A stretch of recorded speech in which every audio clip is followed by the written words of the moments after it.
Fala aí pessoal, aqui é o Arthur Romeu e esse é o terceiro vídeo da série de 3 vídeos que eu estou fazendo sobre a minha aprovação na prova de Capitão Amador.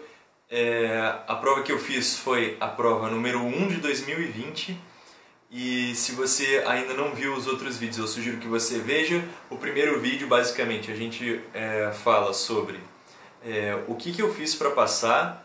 O segundo vídeo são as questões práticas e agora o terceiro são as questões teóricas. Então como é que vai funcionar esse vídeo? Eu vou ler as questões, vou falar qual é a resposta certa e vou dizer onde que você pode obter essa informação dentro da bibliografia programática da prova. Bem, e o objetivo desse vídeo é que você seja exposto a diversas partes do conteúdo e saiba mais ou menos onde procurar cada coisa.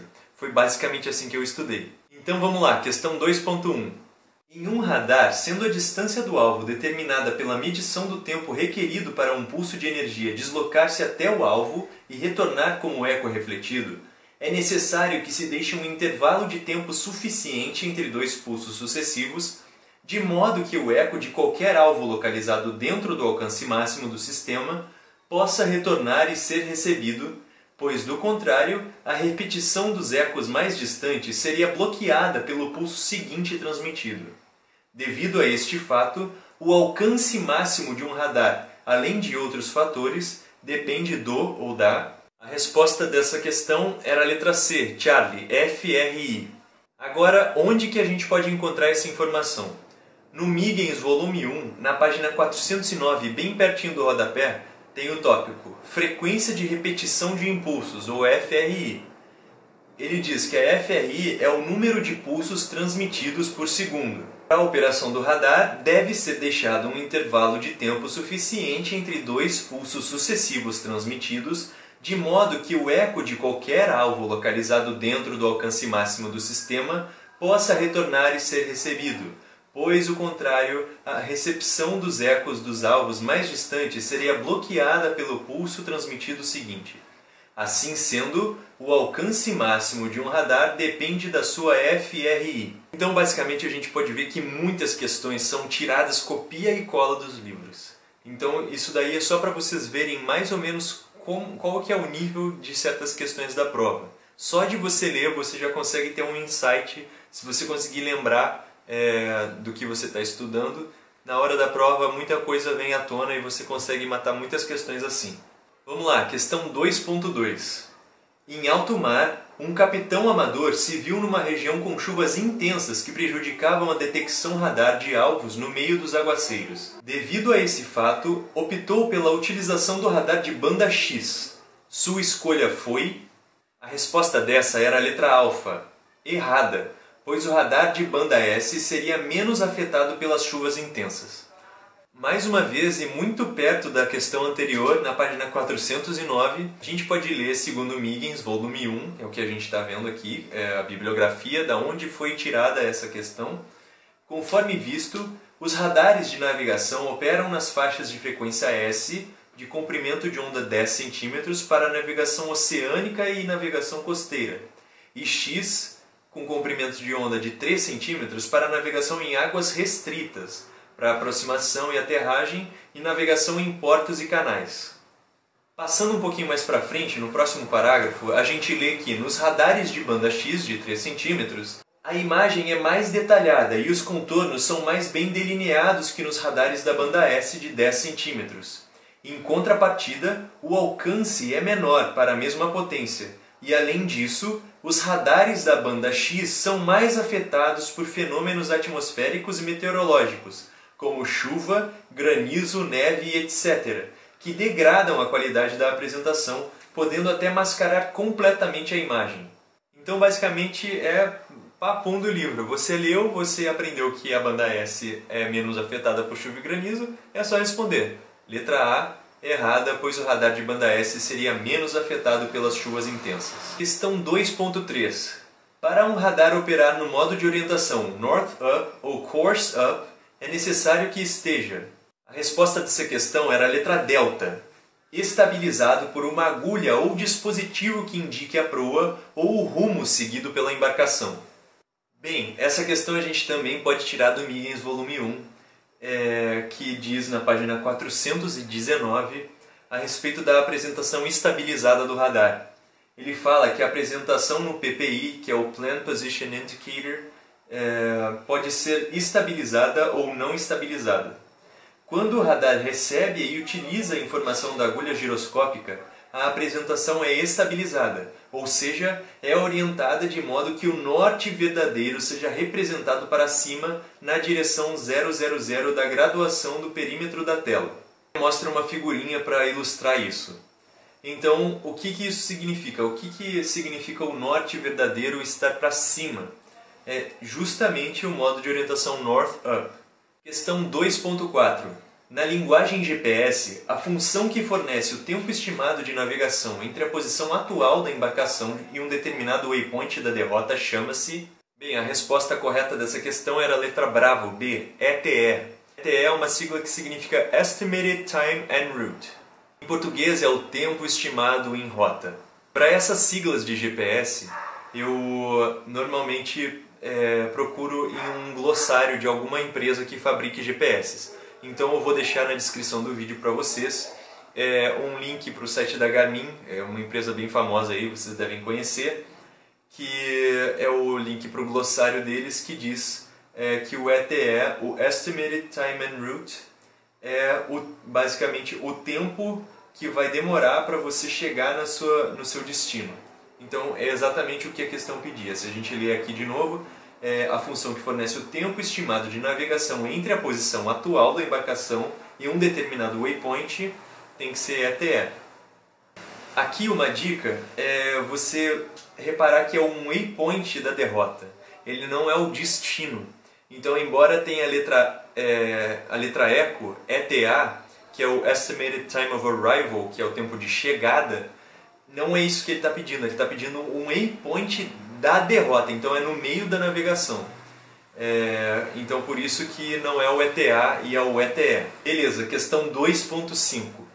Os sistemas automáticos de radar anticolisão, conhecidos como ARPA, reduzem o tempo de solução dos problemas de movimento relativo, além de contribuírem para diminuir os riscos de erros humanos nas tarefas mecânicas de plotagem desses movimentos e cálculos dos elementos dos alvos. No que tange à utilização do ARPA, indique qual das assertivas abaixo é falsa. A resposta para essa questão era a letra ECO. O ARPA, por ser um sistema automático muito preciso, dispensa uma maior avaliação da situação. Para essa questão, sinceramente, eu usei o senso comum, porque se você olhar todas as outras questões, as alternativas, elas são plausíveis, ainda mais se você ler um pouco a respeito do ARPA, né? O ARPA significa Automatic Radar Plotting Aid, que é um auxílio automático de plotagem no radar. Então, basicamente, de bibliografia e coisas recomendadas, eu vou deixar para vocês um link da Wikipédia também aqui na descrição do vídeo, que ele dá um resumo que dá para mais ou menos entender como é que é. E caso você queira se aprofundar, eu também vou deixar um link para um trabalho, um artigo de uma pessoa que fez a respeito das diferenças entre o ARPA e o AIS, que são coisas que às vezes as pessoas se confundem, então é um artigo maneiro para dar uma esclarecida nisso daí. Beleza, questão 2.6.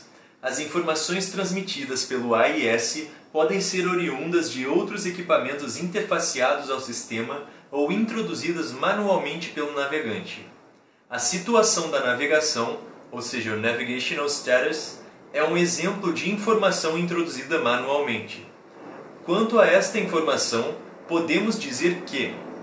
Bem, esse aqui também não está exatamente descrito nas coisas de graça que a gente consegue achar na internet, nos livros, né, disponibilizados pela Marinha para prova, mas eu também vou deixar um resuminho aí da Wikipédia e um link para um site da Marinha que explica um pouco o que é o AIS também, que é um sistema automático de identificação de embarcações. Basicamente o que você tinha que saber é o seguinte: o Navigational Status é uma coisa que assim, é o status de navegação. Então, digamos que a embarcação tem encalhado, eles podem colocar o Navigational Status ali, entendeu? É uma coisa que é mudada. Então, se você olhar as outras respostas, Ah, é um estado estático inserido no início da pernada. Não está certo, porque você pode mudar o seu status, a sua situação de navegação no meio da pernada. Se refere a dados da totalidade da viagem. Nada a ver. Faz parte das mensagens relativas à segurança da navegação. Essa daí você poderia até ficar um pouco em dúvida, né? Porque tudo assim é em prol da segurança da navegação, né? Ninguém faz nada não precisando. Então, pudesse ser que alguém tivesse marcado letra C, Charlie, né? Mas a resposta é letra delta, deve ter coerência com as luzes e marcas exibidas de acordo com o RIPIAN. Então, o que isso significa? Se você está dizendo que você está com manobrabilidade restrita, por exemplo, você precisa estar de acordo com as luzes e marcas do RIPIAN. Isso daí é inegável. Não dá para você no AIS colocar uma coisa e apresentar ali no visual outra coisa. Então, a resposta é letra delta mesmo. Questão 2.7. Em um ambiente VTS, a categorização dos serviços tem o propósito de indicar ao navegante, por meio de um código, a disponibilidade de horários e os tipos de serviço que a estação VTS pode prestar. A categorização VTS/X/INS mais TOS indica que a estação está disponível a uma lacuna e possui os serviços de outra lacuna. Então, o que a gente vai colocar nessas duas lacunas é a resposta da letra A, alfa, 24 horas em todos os 7 dias da semana, e a outra lacuna é informações e organização do tráfego. Eu separei aqui a coisa que guia, a legislação que guia esse tipo de coisa, que é a norma 26. Então a norma 26 a gente pode ler aqui na seção 0301, que a categorização dos serviços é exatamente isso daí. A categorização de um VTS tem o propósito de indicar ao navegante, por meio de um código específico, que é o que a gente lê na questão, quais os tipos de serviços e a disponibilidade de horários que um centro VTS opera, além de outros dados básicos em um formato simples e de fácil compreensão. Aqui nessa tabela, por exemplo, ele diz que o X é igual a 24 horas / 7 dias por semana. Então, aqui a gente já consegue matar o que era o X do código ali. E também na norma 26 a gente pode ver as siglas. O TOS significa o Serviço de Organização do Tráfego. Aqui eles explicam que é um tipo de serviço VTS responsável por zelar pela salvaguarda e pelo eficiente movimento do tráfego marítimo, de forma a evitar congestionamentos e situações potencialmente perigosas para a navegação.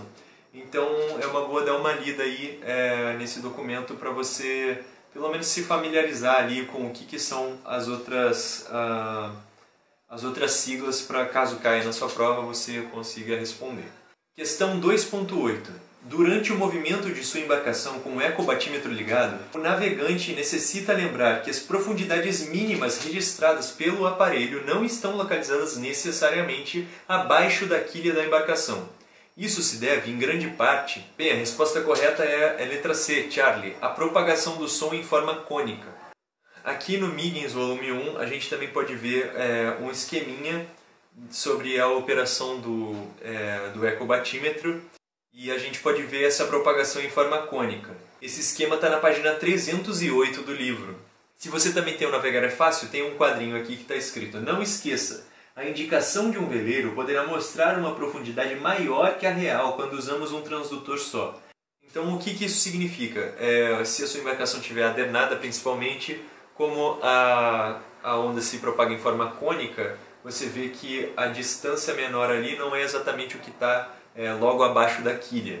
Vamos lá, questão 2.9. A marcação verdadeira do próximo waypoint de uma derrota planejada é 0,35 graus. Sabendo-se que na área há uma corrente que provoca na embarcação um abatimento de 3 graus para bom bordo e que a declinação magnética do local é 18 graus oeste, qual o CTS para se atingir o waypoint desejado utilizando uma agulha magnética sem desvio?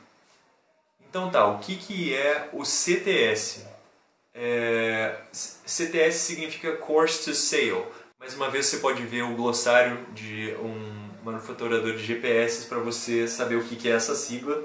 É o curso a ser navegado, é isso que significa. Então a gente precisa fazer basicamente um calunguinho aqui. É uma questão bem simples, uma vez que você organiza as informações. A marcação verdadeira do próximo waypoint é 0,35 graus, então a gente marca 0,35. Ele está indo mais ou menos ali para o nordeste, nord-nordeste ali. Ele também diz que há uma corrente com abatimento de 3 graus para bombordo, então a gente coloca ali 3 graus para bombordo de abatimento e que a declinação magnética é 18 graus oeste. Então basicamente o que significa isso? Se a gente usa uma agulha magnética, a gente vai levar em consideração a declinação e a gente precisa também abater a corrente. Então para onde é que a gente tem que navegar? A gente vai ter que somar basicamente todas essas informações. Então seria 35 se não tivesse declinação e não tivesse corrente. Como tem uma corrente para o outro lado de 3 graus, então é 35 mais 3. Como tem declinação magnética, é 35 mais 3 mais 18. Quando você soma essas três informações, você vê que a resposta é a letra Bravo, 0,56 graus. E o resto da questão 2 eu já cobri no segundo vídeo. Então vou deixar marcado aqui para caso você queira dar uma olhada. Agora a gente vai para a questão 3.1. Quando uma embarcação está enfrentando mar revolto e caturrando em demasia, suas chapas longitudinais sofrem grandes esforços que produzem deformações denominadas alquebramento e tosamento. No tosamento, duas cristas de ondas atingem simultaneamente a proa e a popa do barco, fazendo com que a meia nau fique sem sustentação, pelo excesso de peso em relação ao empuxo. Então, basicamente, o tosamento é quando a sua embarcação faz assim. Quando tem duas cristas de onda, e esse daqui é o tosamento, e o alquebramento é, por sua vez, o movimento contrário. Onde você pode achar isso no Navegar é Fácil. Esse é um conhecimento pretérito da prova de capitão. Aqui nesse esquema ele está mostrando aqui como é que é o alquebramento. Tá vendo aqui a onda no meio? E no tosamento é a onda na popa e na proa, como diz a questão. Então a letra E é a resposta. Questão 3.2. Se o movimento de balanço de uma embarcação é muito rápido, podemos afirmar que... Bem, a resposta dessa questão é a letra delta, a altura metacêntrica é grande. Eu tenho um vídeo, se eu não me engano, da época que eu tirei o mestre amador, que eu expliquei mais ou menos ali os rudimentares de estabilidade de embarcação. Então vou deixar marcado aí também para vocês poderem ver. Bem, basicamente essa daqui são os conceitos de estabilidade de embarcação, né? Você já precisa ver isso nas outras provas, então isso daí não é uma coisa que é um conceito muito novo. Questão 3.3, essa foi uma das questões que eu errei na minha prova, tá?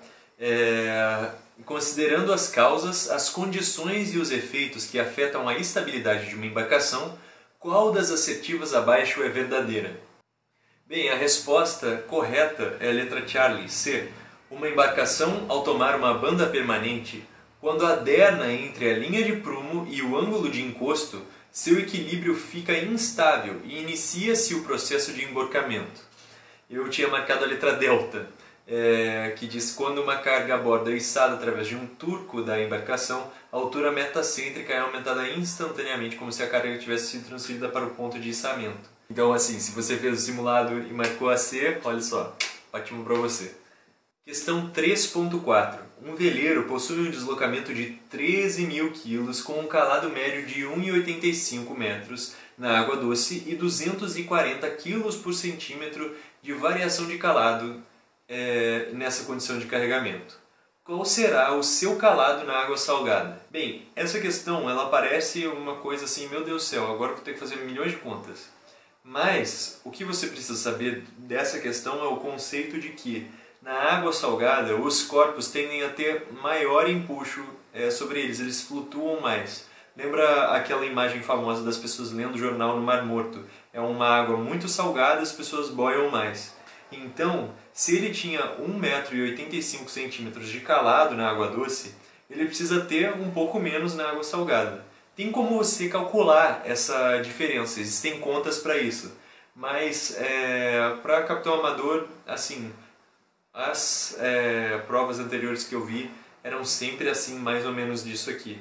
Se você olhar as outras alternativas, ó, a resposta correta é a letra Bravo, letra B, 1,80 m de calado. E se você olhar as outras letras, são todas como se tivesse calado maior. Então, se ele passa da água doce para salgada, precisa diminuir o calado dele. E como todas as outras está falando que aumentou, entendeu? A D inclusive fala que há o mesmo calado. Então não podem ser as outras, precisa ser a letra B, Bravo, 1,80 m. Questão 3.5. O deslocamento horizontal do ar na superfície da Terra é ocasionado pelas diferenças regionais de pressão atmosférica em consequência do aquecimento desigual da superfície. Nas regiões litorâneas do planeta, de interface continente-oceano, o navegante constata que as brisas terrestres, ou seja, o vento terral, têm as seguintes características. A resposta correta dessa questão é a letra Eco. No continente, circulação horizontal do ar divergente devido ao resfriamento da superfície. Essa parte da matéria de meteorologia, eu entendo que ela seja um pouco mais difícil de você conseguir obter ela por meios assim gratuitos. Então, o que eu tenho para dizer para vocês é pegar todas essas coisas que, porventura, assim, você está fazendo a prova, você porventura errou uma questão de meteorologia. Começa a pesquisar sobre o fenômeno que está na questão. Então, por exemplo, brisas terrestres, você vai e pesquisa. Se você errou, se você não sabe direito o que é. Eu faço faculdade de oceanografia, então na faculdade a gente tem cadeiras de climatologia e meteorologia. Então isso faz com que fique mais fácil para mim. Mas isso não quer dizer que você também não possa aprender. É só você pesquisar na internet, como eu já tinha mostrado no primeiro vídeo, como eu tinha feito com tópicos que porventura eu não soubesse. Então, para esse daí, essa é a resposta correta, a letra Eco. Questão 3.6. Um navegante demandando a Baía de Guanabara às 18 horas de um dia de maré de quadratura desejou determinar a direção e a intensidade da corrente de maré para estimar o caimento de sua embarcação nas proximidades da boca da barra. Das tábuas das marés para 2020, retirou os seguintes elementos no dia considerado. Aí aqui tem uma tábua de pré-mar e baixa-mar. Das cartas de correntes de maré da Baía de Guanabara, selecionou a carta 1 hora antes da pré-mar, que indica nas proximidades da boca da barra uma velocidade de corrente de 1,2 nós na direção noroeste e retirou do ábaco abaixo o fator que corrige os valores cartografados nas correntes. Considerando os dados apresentados acima, qual foi a velocidade e a direção da corrente determinadas pelo navegante no instante e no local considerado? Então, se você pegar qualquer carta de corrente de maré de qualquer lugar, você vai ter umas instruções no início delas. Então, basicamente aqui, ele diz como você deve olhar para a carta. Essa daqui foi do Porto de Salvador, que eu peguei aqui para mostrar para vocês. Então, aqui, ó, inclusive tem a mesma tabelinha. E ele diz aqui, ó, nenhuma correção deverá ser aplicada às direções indicadas nas cartas. Por que eu estou lendo só essa parte daqui? Primeiro porque você pode ler aí em casa e aí você vai saber fazer o resto da questão. Só que se você olhar todas as outras alternativas aqui, a letra A, B, C, D e E, só a única que condiz com a direção noroeste, que é o NW, Northwest, é a letra alfa. E ele diz velocidade 0,6 nós e direção noroeste. Como a gente não precisa aplicar nenhuma correção, é só a gente marcar a letra A, não precisa nem ficar pensando, gastando a mufa com conta que você, assim, beleza, você vai saber resolver, mas para a hora da prova ali, se você tiver sem tempo, você consegue às vezes matar a questão de uma maneira mais fácil. E bem, como esse vídeo é questões teóricas, eu estou explicando aqui pela teoria como é que você mata a questão. Então vamos seguir para 3.7. A 3.7 eu também errei. Então vamos lá. Na interpretação das informações de uma carta sinótica e de uma imagem de satélite meteorológico do Oceano Atlântico Sul, o navegante pode identificar os elementos de um sistema frontal. Baseado nesta interpretação, Faça a associação dos parâmetros meteorológicos das colunas 1 e 2. A resposta é letra Charlie. Então é para correlacionar as colunas. Eu marquei a letra Eco, então eu errei feio. Então basicamente o que eu tenho para dizer para vocês é que faltou para mim, eu esqueci o que significava. Triângulos e semicírculos do mesmo lado não é uma frente estacionária. Eu achava que era, na hora me confundi. Na verdade é uma frente oclusa. Então fica aí o que eu posso contribuir dessa questão aí para vocês. Beleza, vamos passar para 3.8. Um capitão amador descendo a costa brasileira no litoral do Espírito Santo com seu barco no rumo SW sudoeste, observa a ocorrência de vento de nordeste com 16 nós e identifica que a corrente costeira de deriva induzida pelo vento provoca o seguinte efeito sobre a navegação prevista da embarcação. Isso daqui é uma coisa que eu tenho contato pela oceanografia física. O que acontece aqui é que o efeito da navegação acontece pelo transporte de Ekman. Significa o seguinte: por causa do movimento de rotação da Terra, no hemisfério sul, quando você tem um vento de superfície soprando de uma direção, o transporte de Ekman acontece aos 90 graus para a esquerda. Então, basicamente, se você tem um vento soprando de nordeste, ele está soprando de nordeste, para vocês é aqui, né, o nordeste, ele vai transportar o que está na superfície ali, né, integrando todos os vetores do negócio, 90 graus para a esquerda. Então, se a embarcação está com o rumo sudoeste, ou seja, o nordeste está na popa da embarcação, vai para bombordo. Então a resposta é abate a embarcação para bombordo, letra delta. 3.9. Na meteorologia marinha, a temperatura da superfície do mar tem um papel fundamental no desenvolvimento dos fenômenos meteorológicos. Com relação à TSM, é correto afirmar que a resposta dessa questão é letra bravo. Influi significativamente na umidade absoluta do ar sobrejacente. Bem, mais uma vez isso daí eu tirei dos meus conhecimentos da faculdade, mas mesmo assim você pode pesquisar isso na internet que com certeza você vai achar. Questão 3.10, essa daí eu não sei qual que é o ano da prova da qual essa questão foi copiada e colada, mas acredite, essa questão é repetida. Como se chama o fenômeno originário de um centro de baixa pressão não associado a um sistema frontal que ocasiona severas condições meteorológicas no mar e que, quando ocorre no Brasil, se relaciona com uma TSM elevada e um ar quente e úmido transportado por uma zona de convergência da região amazônica para as áreas costeiras Bravo, Charlie ou Delta e sul-oceânica da Metária 5. Essa daí é uma questão que fala sobre o ciclone subtropical. Essa é a resposta da letra, era a letra alfa, ciclone subtropical. E por algum motivo eles amam esse tópico para a prova. Então estude o ciclone subtropical. Realmente, se você está na região sudeste ali e tiver um alerta de mau tempo e tiver qualquer incidência de que um ciclone subtropical possa se formar e você estiver no meio do mar, é melhor que você vá para a costa. Então esse daí é um tópico que cai repetidamente nas provas, eu lembro de quando eu estava fazendo simulados. Questão 3.11. O Atlas de Cartas Piloto Brasileiro apresenta de forma gráfica uma variedade de informações coletadas ao longo dos anos com a finalidade de orientar os navegantes no planejamento de suas travessias oceânicas.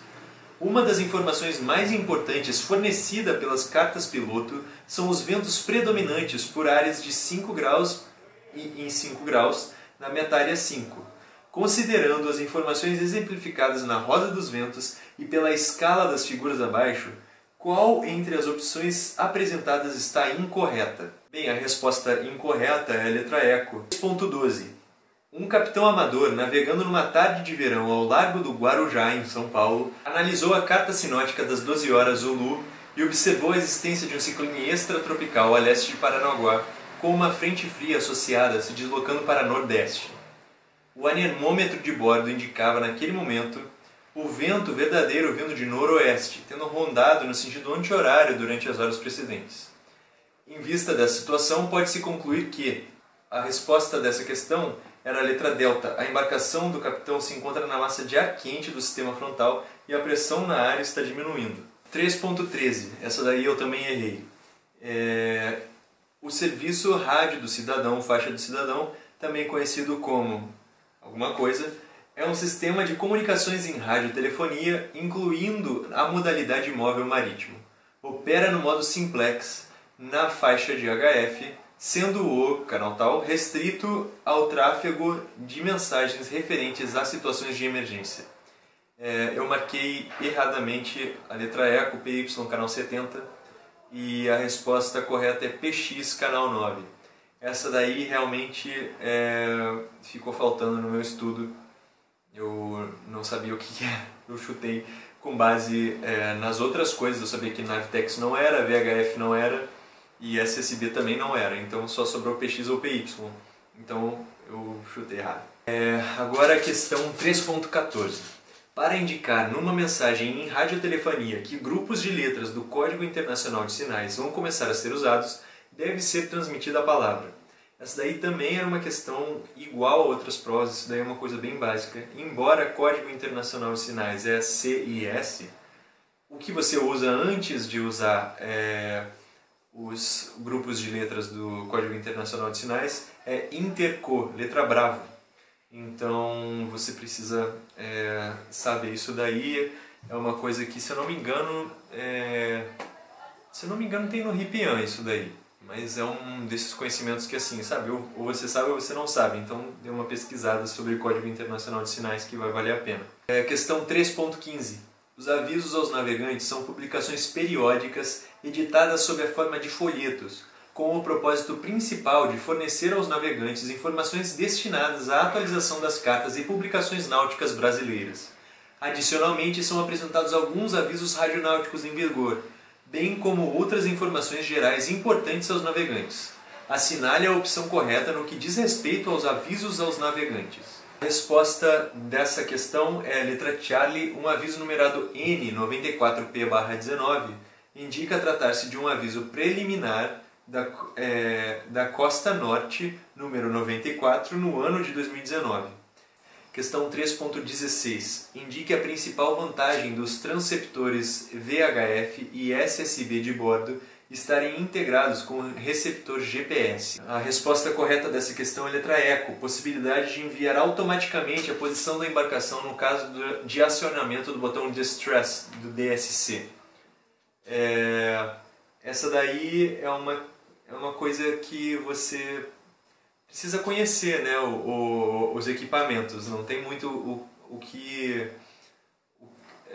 eu não consegui achar nenhuma passagem de algum livro que fale sobre isso. Se você lembrar, diz aí nos comentários que eu vou ficar muito feliz em poder colocar na descrição do vídeo aí com os créditos devidos. Mas para mim isso daí é mais uma questão de você saber o que integra com o que não tem embarcação. Questão 3.17. Se eu não me engano, eu errei essa questão também. A sobrevivência de um homem imerso em água fria e sujeito a uma hipotermia por imersão antes de ocorrer uma parada cardíaca é determinada principalmente por dois fatores que são... eu marquei erradamente a letra C, tempo de exposição e comportamento do homem na água. Mas na verdade eles consideraram como correta a letra A, tempo de exposição e temperatura da água. Então, basicamente, assim, não importa o que a pessoa fizer, segundo eles, a hipotermia por imersão é só baseada na temperatura da água. Assim, essa é a resposta. Vamos lá, vamos passar. 3.18. Considerando-se a necessidade de um náufrago de se alimentar desde que tenha água para beber, os ouriços e os moluscos podem ser consumidos. Porém, alguns cuidados devem ser observados para evitar intoxicação, ferimentos e espécies venenosas. Dentre as assertivas abaixo, assinale qual é a falsa. Nessa questão, a resposta falsa é a letra ECO. Os mariscos agarrados às partes metálicas dos cascos das embarcações são os preferidos por serem de fácil captura e não sofrerem contaminação. Imagina, a tinta anti-incrustante de embarcação é uma coisa que assim, tem um metal pesado, um monte de coisa, esses bichos ficam encrostados ali e a maioria deles fica comendo ali no substrato, então com certeza eles são contaminados. Questão 3.19. Essa técnica aí, ela cai frequentemente em provas, ela é bem fácil de entender, inclusive se você não sabe dela. Assim. A primeira vez que eu vi foi vendo uma questão de prova e dá para entender assim quando eles explicam. Ó, vamos ler. Numa navegação em balsa salva-vidas, não se dispondo de uma agulha magnética para determinar o rumo da balsa, a direção norte e sul pode ser determinada de forma aproximada usando um relógio com mostrador analógico, posicionando-o na direção do Sol. Assim, observando a figura abaixo, constata-se que a direção do norte está na bissetriz do ângulo entre o numeral 12 do mostrador apontado para o Sol e o ponteiro da hora. Considerando que a utilização de tal processo expedito depende da zona do globo em que o naufrágio ocorreu, responda em que situação encontrava a balsa no momento da observação. Então, basicamente, a gente tem esse solzinho aqui na nossa direita, às 12, e a gente vê que o ponteiro da hora está no 9 e o dos minutos está no 2, ou seja, são 9 horas e 10 minutos. Então, se são 9 horas e 10 minutos e o sol está brilhando, então significa que é 9 horas da manhã. Se o norte está aí como está apresentada a figura, a gente logo pode ver que a gente está ao sul do zodíaco, de onde passa o Sol. Então a gente está no hemisfério sul, então isso aí a gente já consegue saber. E são 9 horas e 10 minutos, não são 21 horas e 10 minutos, porque tem o Sol. E como ele está como o ângulo do Sol está muito para cima, a gente pode concluir também que é na zona temperada. Então, assim, embora seja uma coisa assim um pouco estranha de você parar para pensar, você pode, por eliminação, tirar as outras questões também. Porque todas as outras ou dizem que é 9 horas da noite, o que não faz sentido, ou dizem que é no hemisfério norte, na zona tropical do hemisfério norte, o que também não faz sentido. Então a resposta é a letra delta. Beleza, a última questão da prova, 3.20. Durante a Segunda Guerra Mundial, as forças aliadas realizaram exaustivos estudos sobre o ataque de tubarões a náufragos, com ênfase nos procedimentos mais adequados quando na presença desses perigosos animais.